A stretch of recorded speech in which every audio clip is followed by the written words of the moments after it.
Depois de conversar com literalmente centenas de donos de agência de publicidade, eu percebi que uma das maiores dores dentro desse modelo de negócio é conseguir identificar dentro da carteira de clientes quais são os bons clientes e quais que nem tanto. E também uma forma de metrificar isso para que o dono possa tomar de fato decisões com base em dados e não com base apenas no seu feeling. Então, pensando nisso, eu decidi criar e compartilhar com vocês uma planilha baseada em 9 premissas. E através dessas 9 premissas você vai conseguir identificar o Health Score, ou a saúde da sua carteira de clientes. Quer saber como é que funciona? Então bora pro vídeo.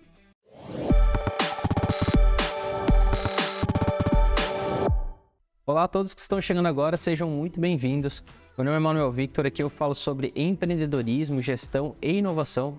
Se você gostar desse conteúdo, considere se inscrever e também compartilhar com seus amigos e colegas empreendedores. Bom, pessoal, sem muitas delongas, o objetivo de hoje é eu explicar e compartilhar com vocês essa planilha que eu desenvolvi para que vocês, donos de agência, consigam identificar quais são os melhores e os piores clientes para o seu negócio, através de uma metodologia chamada Health Score, que nada mais é do que um ranking, um score de fato, do quão saudável esse cliente é para a sua operação. Então, já vou compartilhar a tela aqui com vocês e começar a explicar. Primeiramente, antes de fato explicar o preenchimento, eu quero só mostrar para vocês aqui quais são os inputs e os outputs, tudo aquilo que a gente vai inputar, que a gente vai colocar aqui dentro da planilha e o que a gente vai conseguir obter de resultado. Então, os inputs que a gente vai trazer aqui para dentro da planilha é de fato uma pontuação para cada uma das 9 premissas que eu vou explicar aqui para vocês. E depois a gente vai pontuar efetivamente cliente por cliente da carteira. Então, isso aqui tem alguns dados preenchidos aqui a título de exemplificação para vocês entenderem como funciona. Mas basicamente a gente vai trazer os dados dos clientes aqui e a planilha vai nos indicar qual que é o Health Score, qual que é o score desse cliente dentro da carteira.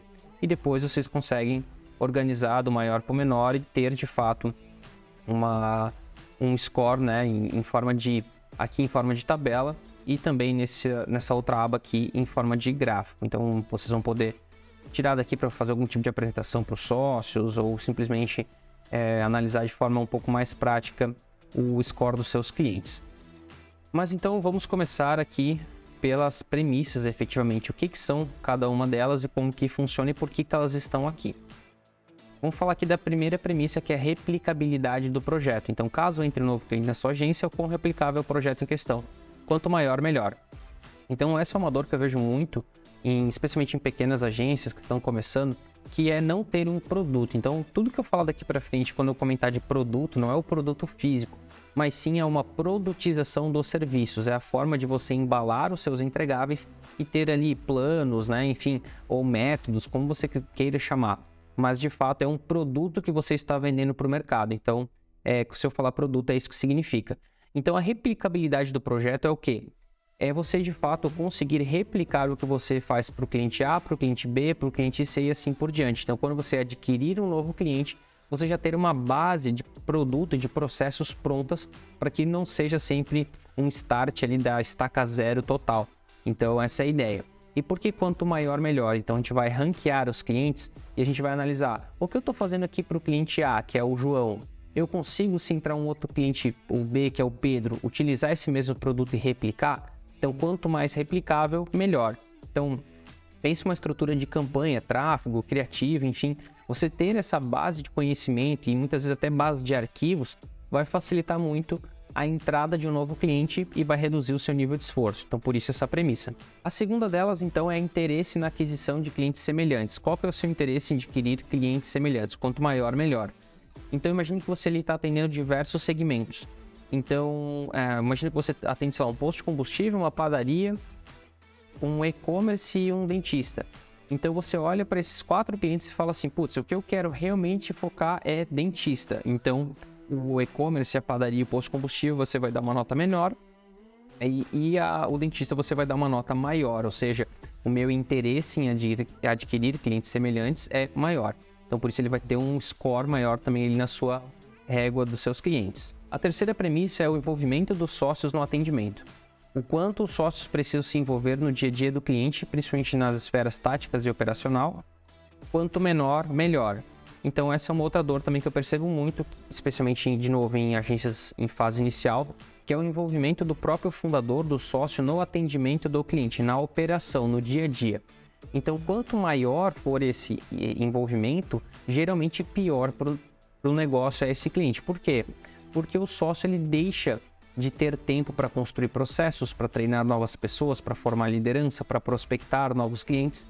Então, a ideia é aqui identificar aqueles clientes que demandam muito a energia dos sócios e acabam prejudicando o crescimento da própria agência. E a quarta premissa é o impacto do FII nos custos do cliente. Qual que é o impacto do FII cobrado pela agência na estrutura de custos do cliente? Quanto menor, melhor. Então pense o seguinte, vocês têm 10 clientes, certo? E esses clientes têm faturamentos distintos. Então imagine que você é o cliente que mais tem faturamento, ele fatura R$1 milhão por mês, hipoteticamente. E o menor cliente que você atende fatura R$20 mil por mês. Então pense que você está cobrando R$5 mil do cliente que fatura 1 milhão e R$2 mil do cara que fatura 20 mil. Esse cara que fatura 20 mil, ele vai sofrer muito mais para pagar os R$2 mil para você do que os R$5 mil que você está cobrando do cliente que fatura R$1 milhão. Então a ideia é o quê? Quanto menor for o impacto do FII mensal da agência na estrutura de custos do cliente, melhor. Tem menos chance do cliente cortar a agência simplesmente porque ele precisa cortar custos. Ele vai ter outras linhas de custos mais relevantes onde ele vai olhar primeiro, fazendo com que esse cliente geralmente fique mais tempo na sua base do que aquele que está literalmente ali ralando para conseguir pagar o seu FII. A quinta premissa é o impacto da entrega na geração de demanda, o quanto a agência é responsável por gerar demanda para o cliente, quanto maior, melhor. Então pense o seguinte, 3 perfis de clientes, A, B e C. O A é uma indústria onde você vai trabalhar posicionamento nas redes sociais, transformação digital, ele está começando a ter alguma digitalização da comunicação com o mercado, às vezes alguns trabalhos de endomarketing, alguma coisa assim. Dificilmente você vai gerar demanda de novos clientes para esse cliente que você está atendendo, certo? Porque é mais posicionamento do que efetivamente algo relacionado à atração de clientes. O cliente B aqui, nesse caso, é um cliente que você vai gerar leads e esse lead vai cair ou para um insight sales, para um vendedor converter esse lead num potencial cliente, ou você vai gerar demanda de novos clientes visitarem uma loja física, alguma coisa do gênero. Então, você tem um certo impacto na geração de demanda e de vendas para esse cliente. Já o cliente C é um e-commerce, certo? Então, o seu trabalho, principalmente na parte de tráfego pago, de mídia paga, é extremamente relevante para a geração de demanda de novos clientes para esse cliente. Então, quanto maior, melhor, ou seja, você tem um impacto maior para um e-commerce do que para uma indústria. Então, se você tem um impacto maior para um e-commerce, consequentemente, ele depende mais da sua agência. Então, essa é a ideia dessa premissa aqui. O sexto item é o nível de esforço no atendimento. Qual que é o esforço, especialmente do time operacional, para atender as demandas do cliente? Quanto menor, melhor. Então, a gente sabe que tem muitos clientes que acabam gerando muito retrabalho, tendo demandas, entregas fora do escopo contratado. Então, é aquele cliente que te demanda mais do teu time. Tem alguns que rodam mais liso dentro da tua agência, que demandam sempre aquilo que está dentro do escopo. O projeto funciona quase que no automático já em relação ao time operacional, principalmente. E outro já que você precisa estar em cima o tempo todo. Então, a ideia é o quê? Quanto menor o nível de esforço no atendimento, melhor para o seu negócio. A sétima premissa é a percepção da criação de valor pelo cliente, ou NPS. Então, o Net Promoter Score, que é aquela pesquisa de satisfação, se você não faz, sugiro você dar uma pesquisada sobre esse termo também. Mas aqui a ideia é primeiro, se você não tiver, de fato, NPS implantado dentro da sua agência, você vai ter que utilizar o feeling, Então, qual que é a percepção que você tem em relação à satisfação do cliente? Então, quanto mais satisfeito esse cliente estiver, quanto mais promotor da sua marca ele for, melhor para a agência. Quanto mais detrator, insatisfeito, enfim, aquele cliente que acaba reclamando sempre das entregas, não está feliz com o que está acontecendo, ele acaba tendo, obviamente, uma nota menor. Então, por isso que o NPS é quanto maior, melhor. Quanto maior for a nota de satisfação do cliente, melhor para a agência. O oitavo aqui é o nível de consciência do cliente sobre o marketing. Então, quão preparado e consciente o cliente está para receber os serviços prestados, quanto maior, melhor. Então, de novo, aquele cliente do e-commerce, geralmente ele sabe que ele vai precisar de tráfego, de mídia e de posicionamento nas redes sociais para vender. Afinal de contas, um e-commerce sem tráfego é praticamente uma loja no deserto, Ninguém vai comprar se você não conseguir gerar demanda para essa loja. Então, esse perfil de cliente, geralmente, ele tem um nível de consciência um pouco maior sobre marketing. Só que olha só o que pode acontecer também. Imagine que esse cliente abriu um e-commerce, só que ele não pesquisou, não estudou sobre, ele simplesmente abriu, decidiu um e-commerce. Imagine que o cliente tinha uma loja física e falou, agora eu quero vender através da internet também. Às vezes ele não faz ideia de como funcionam os processos de tráfego, de campanha, né? Tudo que ele precisa organizar do lado dele para que, de fato, o negócio dele ganhe tração e consiga gerar resultado. Então, quanto maior for o nível de consciência de marketing do cliente, mais interessante esse cliente é para a agência, porque vocês vão conseguir trabalhar em par, né? Então eu vejo que tem muitos projetos que infelizmente não vão para frente porque o cliente também não ajuda. Então, se o cliente não ajuda, não tem nível de consciência, ele é um cliente pior na nossa escala aqui do Health Score. E por fim, não menos importante, a questão se o cliente é tóxico para o time ou não, que é a nossa nona e última premissa. O time se sente desconfortável em atender o cliente, existem muitos conflitos nessa relação, quanto menor, melhor. Então, basicamente, quão tóxico esse cliente é para o seu atendimento e para o seu time. A gente sabe que às vezes tem cliente que tem resultado, que as coisas acontecem sempre nos prazos, enfim, mesmo assim, ele nunca está satisfeito, às vezes ele é até meio rude com o seu time, falta com respeito. Então, esse cliente tóxico, ele é um problema também, por isso que ele ganha uma nota menor aqui na nossa escala. Bom, então agora a gente já falou das 9 premissas, né, quais são, aqui então vai ficar enumerada aqui para você depois revisitar e entender o que é cada uma delas. E a gente vai agora começar a pontuar de fato os impactos dentro do seu negócio. Primeiro analisando aqui o quão relevante é cada premissa dessas e depois a gente vai analisar os clientes. Então, primeiro, por isso que essa primeira aba aqui é o input das premissas e depois a gente vai para o input dos clientes. Bom, vamos falar agora então sobre o impacto de fato de cada premissa dentro do seu modelo de negócio. Eu deixei isso aqui preenchido já de acordo com uma percepção que eu tenho, mas você pode alterar. Vou explicar de forma bem prática aqui o que muda em cada uma delas. Então a gente tem aqui as premissas, replicabilidade do projeto, interesse na aquisição de clientes e assim por diante. Então, qual que é o impacto que cada premissa tem no seu negócio de acordo com a sua percepção? Então, por exemplo, replicabilidade do projeto. Se você for uma agência boutique, onde você de fato não consegue reaproveitar praticamente nada do que você faz para um cliente, para um outro cliente, isso aqui pode ter um impacto baixo no seu negócio, certo? Porque você pode olhar e falar assim, cara, isso aqui não muda nada para mim, porque o perfil de agência que eu tenho é ser boutique. Então isso pode ser muito baixo. Já se você é mais produtizada, ou seja, se você tenta aplicar aquilo que você faz para o cliente A, para o cliente B e assim por diante, isso aqui pode ter um impacto alto, que é o que eu considero aqui para a grande maioria das pequenas agências. Segundo aqui é o interesse na aquisição de clientes semelhantes. Então, se você é nichado, então, eu quero ser uma agência especializada em marketing médico e odontológico. Então, se eu sou nichado, eu tenho interesse em adquirir clientes semelhantes. Isso tem um impacto muito grande para o meu negócio. Agora, se eu não sou nichado, isso pode ter um impacto muito baixo. Então, você vai poder também selecionar. Envolvimento dos sócios no atendimento. Isso aqui é uma premissa que eu acho super importante, especialmente para aquelas agências que querem fazer aquela transição de uma pequena agência para uma agência já um pouco mais estruturada, que é quando o sócio de fato consegue tirar o pé da operação e começa a treinar pessoas, treinar o time, construir processos para que a agência consiga funcionar sem a presença dele no operacional. Então, quanto maior for a importância do sócio se desprender do operacional, a gente vai colocar aqui mais alto. Agora, se você entende que não, eu sou uma agência, de novo, uma agência boutique, eu gosto mesmo de atender os clientes, eu não quero ter mais funcionários, eu não quero escalar o meu modelo de negócio, então você pode vir aqui e colocar abaixo. Então, isso aqui, o envolvimento do sócio no atendimento, para mim, tanto faz, eu posso me envolver porque isso não muda nada. Apesar de eu, Manuel, não acreditar muito num negócio sustentável no longo prazo com os sócios envolvidos diretamente na operação. Então, esse é um ponto importante. E a próxima aqui é o impacto do FII da agência nos custos do cliente. Então, imagine que você atende pequenos negócios, PMS. Então, o impacto, geralmente, do FII da agência acaba sendo maior na estrutura de custos do cliente.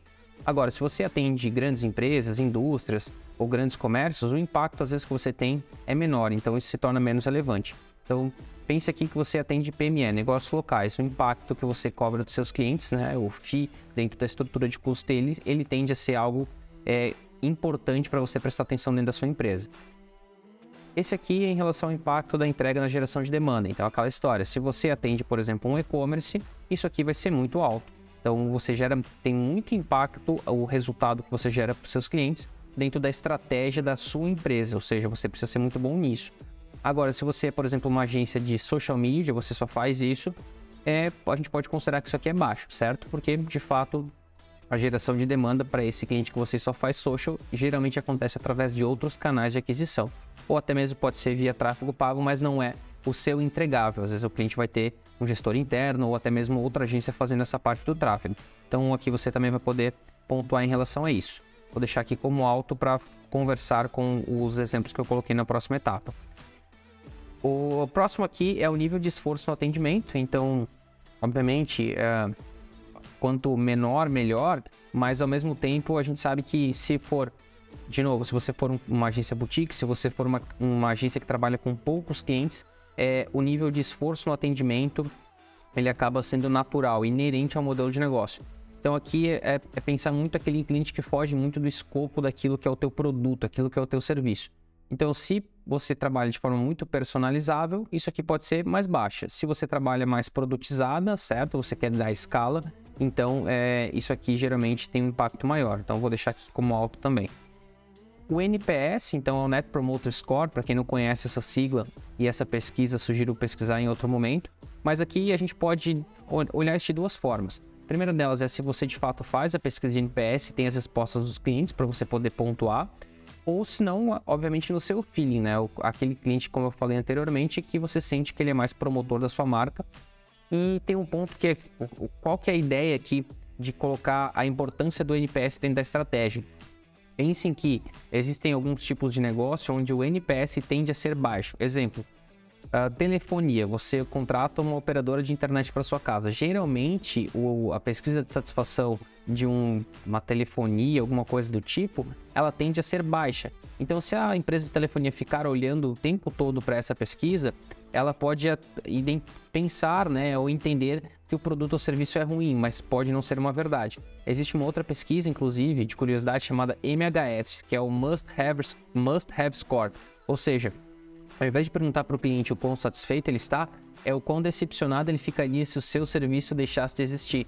Então isso aqui é uma analogia que eu estou falando para entender qual que de fato é a importância do sentimento do cliente em relação à estratégia do seu negócio. Se você é, por exemplo, uma agência boutique e preza por uma experiência, algo extremamente personalizado e o seu cliente está insatisfeito, isso aqui tem um impacto muito grande. Agora, se você é uma agência que visa escala de produto e que o cliente, independentemente se ele estiver satisfeito ou não, ele vai continuar com você, isso aqui pode ser menos relevante. Geralmente, na grande maioria das agências de marketing digital, isso aqui é bem relevante, então eu vou colocar aqui como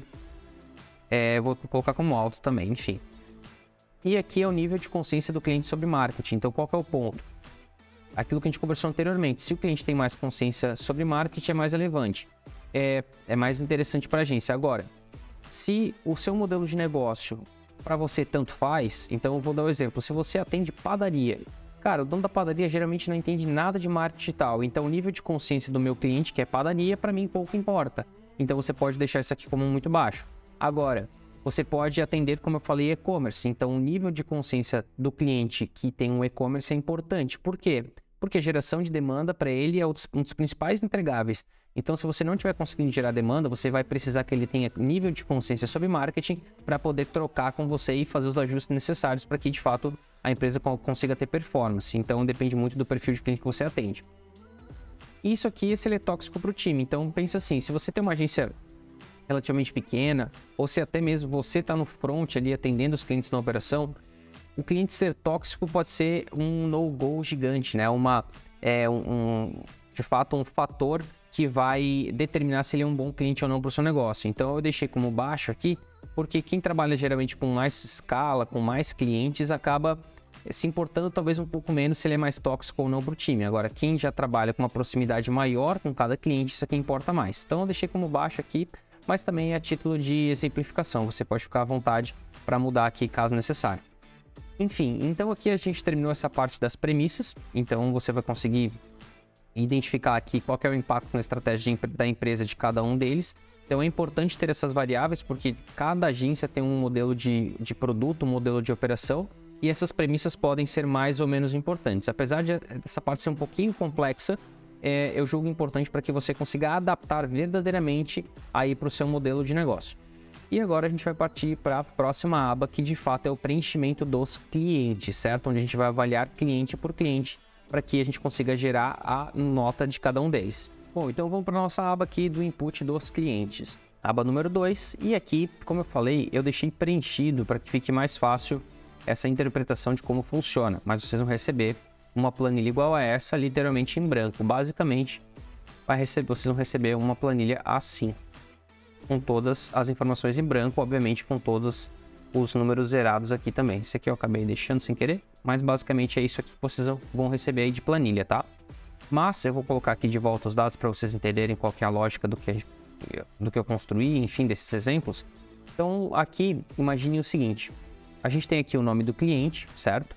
O segmento de cada cliente, quanto ele paga de FII mensal para a agência de vocês, e aqui de fato são aquelas pontuações das 9 premissas, certo? Então aqui estão as 9 premissas que a gente vai avaliar cliente por cliente. Então vamos lá. Doutor LP aqui, né? Todos esses nomes são fictícios, como eu falei. Então, o Doutor LP, eu tenho interesse em adquirir mais clientes como Doutor LP? Sim, muito alto. Nível de consciência sobre marketing, alto. Replicabilidade do projeto, muito alta. E aqui a gente vai preenchendo um por um também. Então, eu vou pegar aqui uma linha em branco. Saí sem querer. Vou pegar aqui uma linha em branco e preencher um exemplo aqui. Então, vamos botar, sei lá, vamos botar lojas Renner, certo? Então aqui é vestuário, segmento. Vamos supor que a Renner paga R$8.000 para você mensal. Pode pagar mais, hein? Interesse na aquisição de clientes semelhantes. Putz, eu não quero atender mais clientes como a Renner porque ela é muito grande, exige muito e paga pouco. Então eu vou botar muito baixo. Tá vendo que ela já gerou uma notinha aqui? Então vamos lá. Nível de consciência sobre marketing, é muito alto. Replicabilidade do projeto, muito específico. Esse projeto aqui não faz sentido para mim, porque eu não consigo reaproveitar nada. Envolvimento dos sócios, muito alto. Por quê? É um cliente que demanda muito, ele é muito exigente, então o sócio tem que estar em cima. Impacto do FII nos custos do cliente, é muito baixo, a empresa é bem grande. Impacto da entrega na geração de demanda. A Renner, a principal demanda é loja física, então praticamente aqui, vou botar que é média. Você tem algum certo impacto, mas tem um outro canal que puxa o barco aqui. Nível de esforço no atendimento, muito alto, o time rala para atender. O NPS, ele ainda fala mal, ele é detrator e ele é tóxico para o time, ele é neutro, vamos dizer assim. Então aqui eu tenho todas as notas, de novo, sem querer, eu tenho todas as notas aqui e consequentemente, olha só o que eu tenho, a nota final desse cliente aqui. Então quando você organizar aqui de Z a A, que é do maior para o menor, a loja Renner ela já vai ficar aqui no meio da sua planilha, porque a gente acabou de preencher e a gente identificou que 125, ela tem 125 pontos aqui, certo? Do score, ela fica lá no meio dos seus clientes. Então aqui eu tenho um exemplo que é o pior cliente com 82 pontos e aqui eu tenho o melhor cliente com 202 pontos. Então basicamente, conforme vocês forem preenchendo aqui os dados dos seus clientes, a planilha já vai retornar essa pontuação. E aqui a gente vai ter o gráfico, como eu comentei, que também já vai atualizar de forma automática. Então tá aqui a Renner, que a gente acabou de preencher com 125 pontos. Então qual que é a ideia aqui? A ideia é que vocês consigam colocar aqui, fazer uma análise da carteira de cliente de vocês, através de uma análise pouco óbvia, né? Porque quando a gente analisa geralmente uma carteira somente pelo FII mensal, que é o que a grande maioria dos empresários acaba fazendo, vendo quanto que esse cliente bota no caixa, mas sem levar em consideração todas essas outras variáveis, a gente acaba não conseguindo identificar qual que é o cliente bom e qual que é o cliente ruim. E pior do que isso, quando a gente não consegue identificar qual que é o perfil de cliente ideal, a nossa aquisição de novos clientes com o mesmo perfil, ela se torna mais difícil. Então, uma das principais vantagens de fazer esse exercício, no meu ponto de vista, é conseguir identificar quais são os clientes ideais e identificar quais são as semelhanças entre eles, o que conecta esses clientes. Então, por exemplo, nessa planilha que eu trouxe alguns dados preenchidos, logo que a gente organiza aqui do maior para o menor, olha só o que acontece. Ele trouxe aqui e odontologia está aqui em cima, então é um perfil de cliente interessante, aqui tem outro, tá vendo? Então são poucos, por exemplo, esse aqui que está mais para baixo, então ele pode ser um cliente às vezes que é muito tóxico, por isso que ele veio aqui parar aqui embaixo. Mas você olha, tá, mas é porque o cliente é tóxico, não porque o segmento é ruim. Porque quando a gente olha aqui o segmento, a gente percebe que tem mais clientes aqui no topo, certo? Então isso aqui pode ser um indicativo que esse pode ser um perfil de cliente ideal para o seu negócio, porque você se dá bem, tem um bom relacionamento com o cliente, tem uma boa entrega, toda a sua estratégia conversa com a estratégia do cliente também em relação ao impacto do marketing para ele. Enfim, é toda uma analogia que você consegue fazer para identificar o perfil de cliente ideal para a sua agência. Bom, galera, eu vou ficando por aqui, espero que esse conteúdo possa ter feito sentido aí para vocês. Vou deixar aqui nos comentários, aliás, na descrição do vídeo, o link do chatbot. Só vocês colocarem o nome e o e-mail de vocês para que o chat envie para vocês o link da planilha. Basta vocês fazerem uma cópia que vai ficar automaticamente salva no Google Drive de vocês, porque eu utilizei aqui o Google Sheets, né? A ferramenta que foi utilizada foi o Google Sheets, então vocês vão ficar com uma cópia disponível no Drive. E também gostaria que vocês colocassem nos comentários se o conteúdo fez sentido, se vocês conseguiram tirar algum insight valioso desse material e também sugestões eventualmente de melhorias para que eu possa otimizar ainda mais essa planilha. Muito obrigado para quem assistiu até agora e nos vemos no próximo vídeo.